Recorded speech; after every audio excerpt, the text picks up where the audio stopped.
can't tell anyone except my agent Barry. Damn it, Barry, they'll kill her! You're my best friend, and I'm worried that you're not right in the head. The ransom is a manuscript I supposedly wrote that's coming true before my eyes. It happened just the way it was on that page. So dark. I have found only a few scattered pages. I want the entire manuscript. The deadline is in 2 days. I found Mr. Wake's pages. Good girl. How the hell did she get her hands on the manuscript anyway? I don't know. She's resourceful. I told you were too hard on her. Listen, I found out all sorts of interesting stuff while I was digging around. Yeah. Mr. Wake, it's Sheriff Breaker. We have an FBI agent here, Agent Nightingale. FBI? He's anxious to see you. You'd better come to the station. Okay, I'll be right over, Sheriff. Let's make this quick, huh? Help you folks? Name's Randolph. I'm the manager. We're looking for Rose. Works as a waitress down at the diner? Rose, sure. Nice girl. Who wants to know? I'm Alan Wake. The writer, huh? I heard on the radio you were visiting. Well, I'll show you her trailer. That Rose, she's a nice girl. Always pays her rent on time.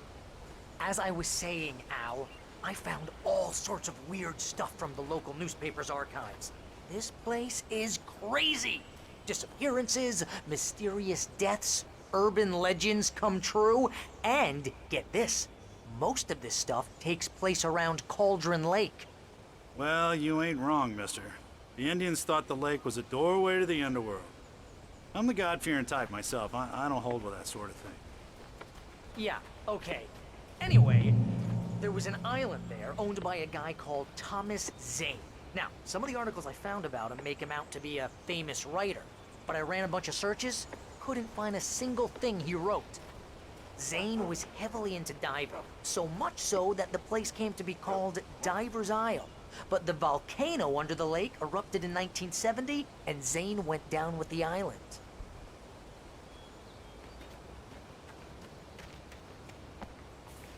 Yeah, how about that? It was there in the morning, as if it had fallen from the sky. But it would take a tornado to lift something like that. We're damn lucky it didn't crush any of the trailers. Come on, mister. I'll take you to Rose's trailer.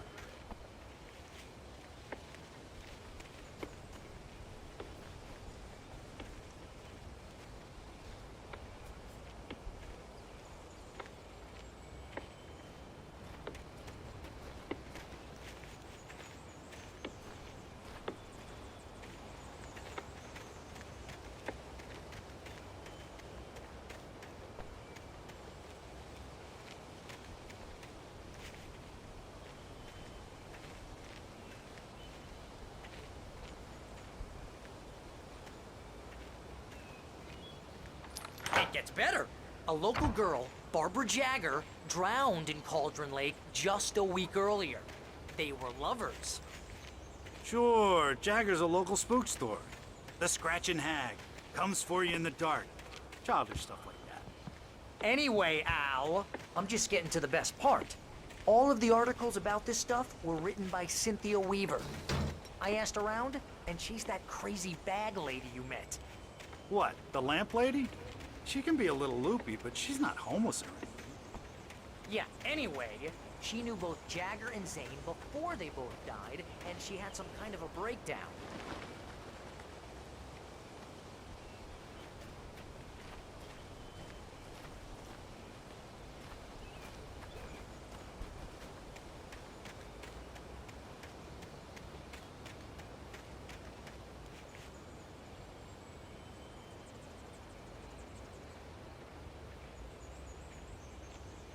Well, mister, this here's Rose's trailer.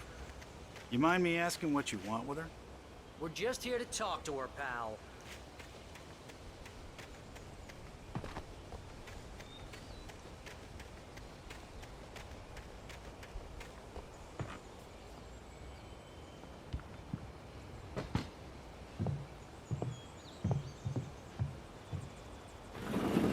Welcome to...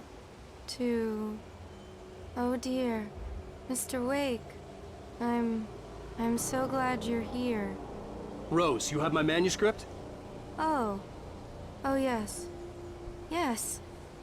Please, come in. Hey, this is really good. Rose, Yes, my manuscript. I really need it. I understand. I know what you need. A muse to inspire you. Oh, for Barry? She doesn't have anything. Yeah, hey, Al? Al, what's... Oh... Barry! What? What?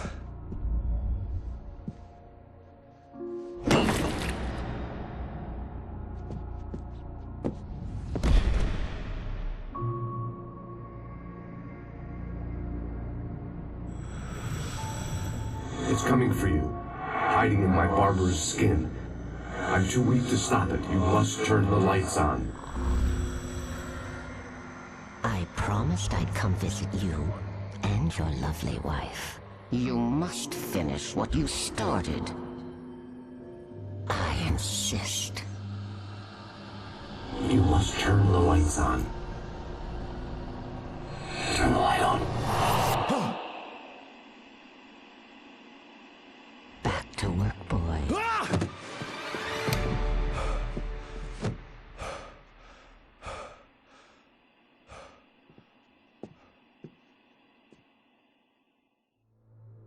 I felt nauseous, hungover. Only anger kept me going. I can't tell reality from dream anymore, but it seems I have an imaginary editor to help me. She's an old woman in a funeral dress. I call her Barbara Jagger. She's very strict. I'm writing faster and faster. My manuscript is being heavily revised. The edits are getting very aggressive, and each day there's less of me and more of her. I hate it, but I know she's right. She promises me I can save Alice this way. She knows more of this than I do. About the complex incantation I'm attempting. About this place. She's worked with another writer under similar circumstances, Thomas Zane. The genre of the story seems to be shifting. It's turning into a horror story. I'm getting close. I can feel it.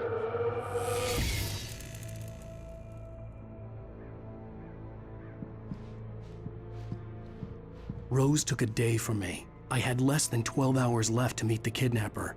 All I could do was get Barry into the car, work something out once I got on the road. Barry was out of it. He was way too heavy to carry. You're right. I deserve more money. I'm so handsome. Welcome to the Oh Dear Diner. What can I get you today? Coffee? I couldn't work up much hate for Rose. Something had used her to get to me and left its mark. First refill is free. Milk and sugar on the counter there. Would you like to hear today's specials? Thank you. A nice day. Come back soon.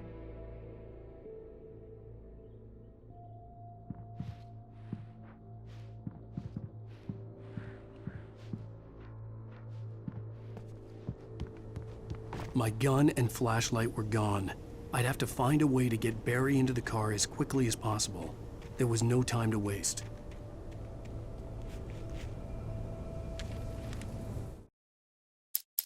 Mr. Randolph liked Rose. That little smile she had.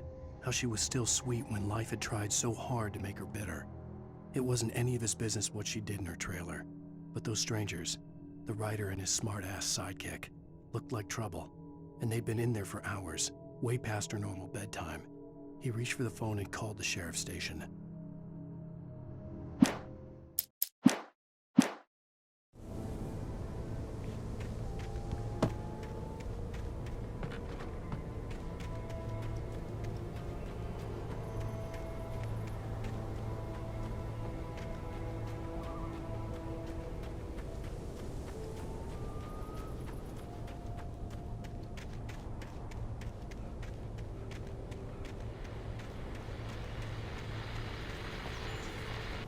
I just stepped outside to catch a breath of fresh air. Let me tell you, the weather's getting heavy.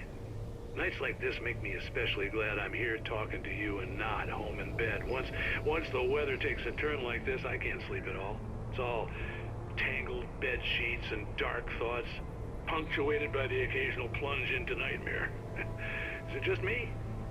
Well, perhaps it is. But I hope I can make the night a little bit easier to get through. Caller, you're on KBF FM. Hey, Pat, it's Walt Snyder. What's on your mind, Walt?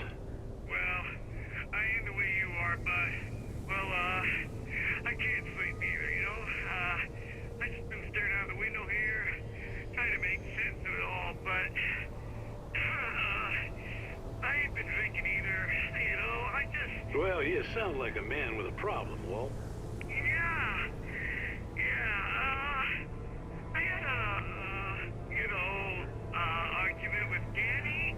You know Danny, and, then I got in trouble with the law, you know, and, I'm just, well... I heard something like that, Walt.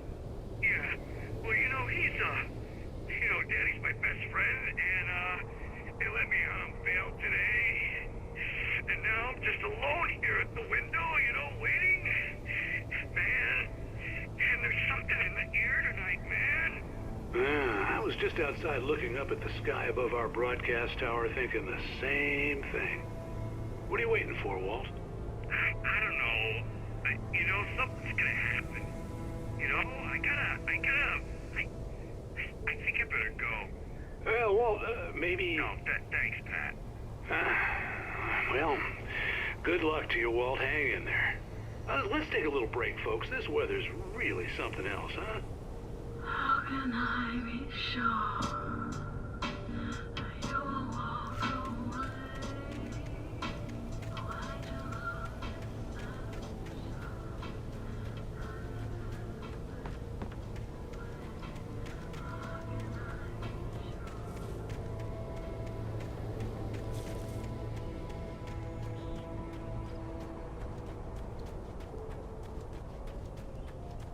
Oh, you're gonna get it now.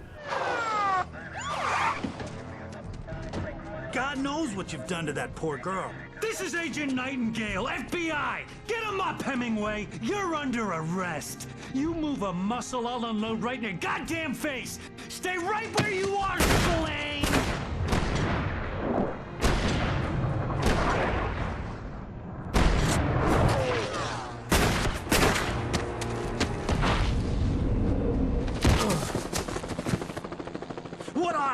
I'm standing right here, you goddamn maniac!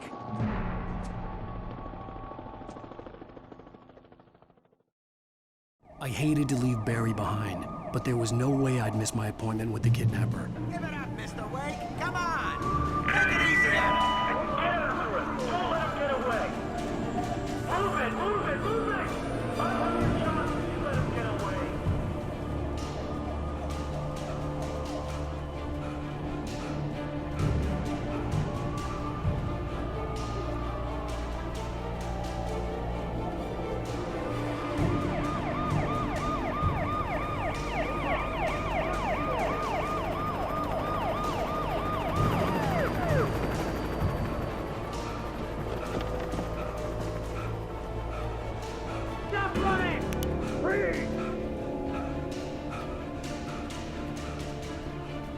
Okay, men, keep your eyes peeled. He's gonna try to make it through here. Where did he go? Oh, damn.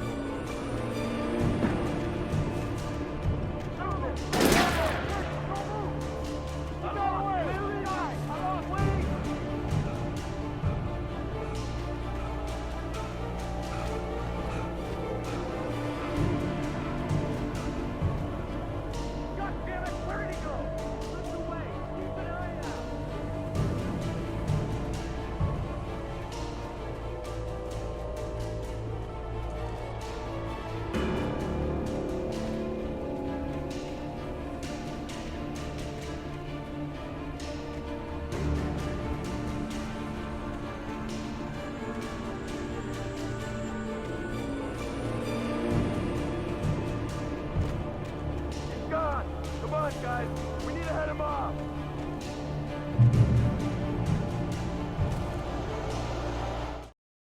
For decades, the darkness that wore Barbara Jagger's skin slept fitfully in the dark place that was its home and prison. It was hungry and in pain. It dreamed of its nights of glory when the poet's writing had called it from the depths and given it a brief, terrible taste of power and freedom. The rock stars had stirred it from the deep sleep the poet had sunk it back to in the end. When it sensed the writer on the ferry, it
Rose didn't know how the strange old lady got in her trailer, and she looked wrong somehow. The woman showed her teeth in an approximation of a smile and traced a finger down Rose's cheek. "Pretty girl," she said. Rose felt as if she was falling asleep, but her knees didn't buckle. The crow...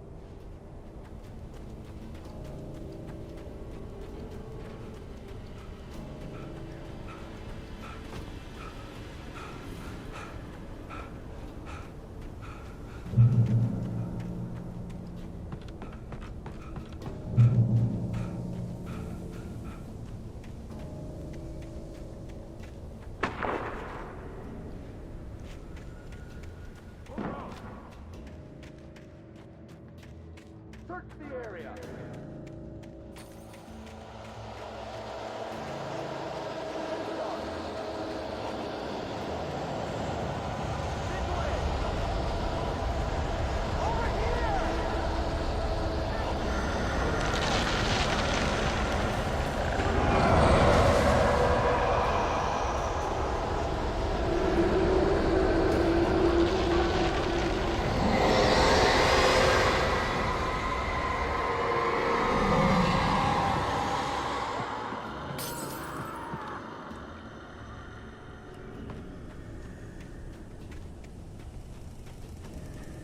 This horror was everywhere I went, circling me. The cops didn't stand a chance. They were after a writer, not a monster. Wait, are you seriously telling me that geek writer just took out my deputies? Are you kidding? I mean, have you seen this guy? He wears a tweed jacket. Over. He's the guy we're chasing. If it's not him, who then? Bigfoot? Over. I don't know yet, but I'm not in the habit of jumping to conclusions. That tends to come back and bite you in the ass. Out.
could see the lights of the radio station in the distance.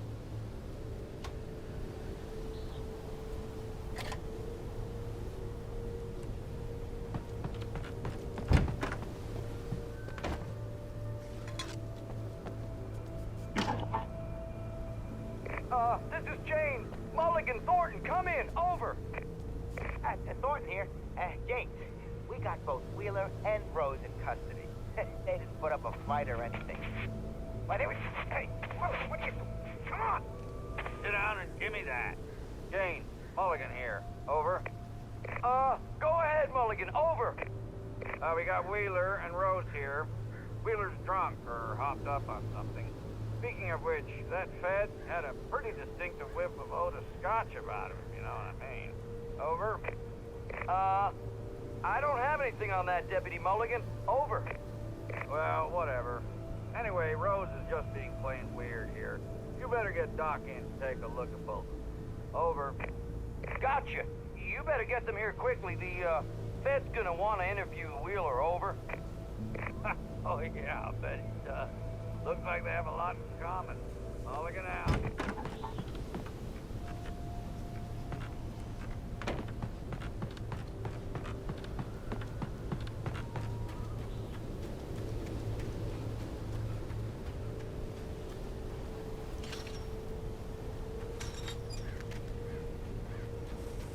I imagined that the broadcast tower in the distance was part of the local radio station. Maine seemed like a decent guy. Perhaps he could give me directions to the coal mine.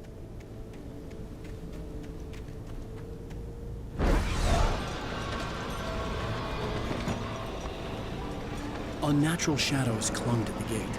The darkness that was after me was trying to stop me. I wouldn't get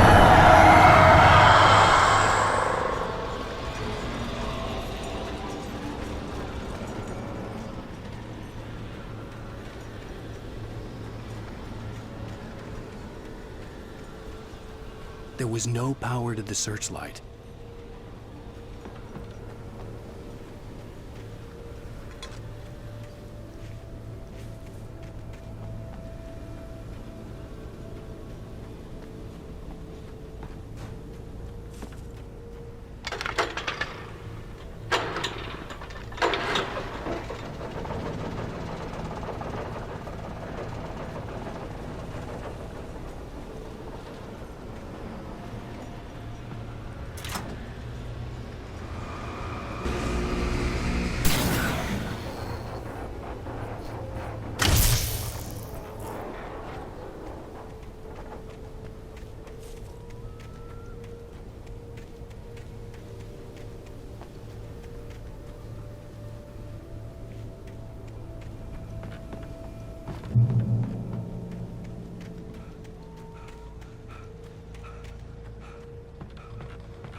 It took me a moment to recognize the flashbang grenades.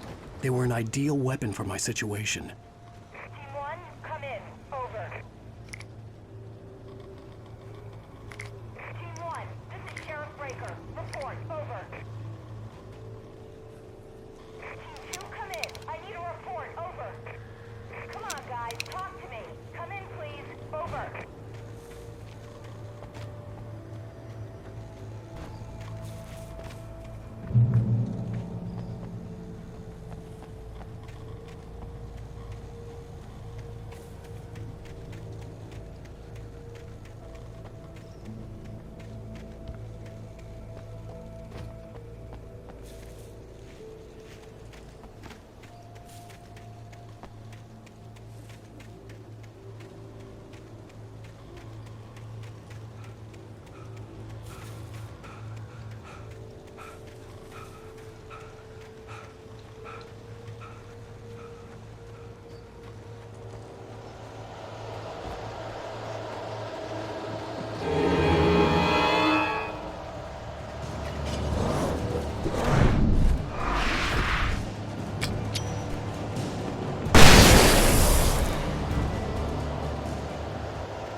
another call.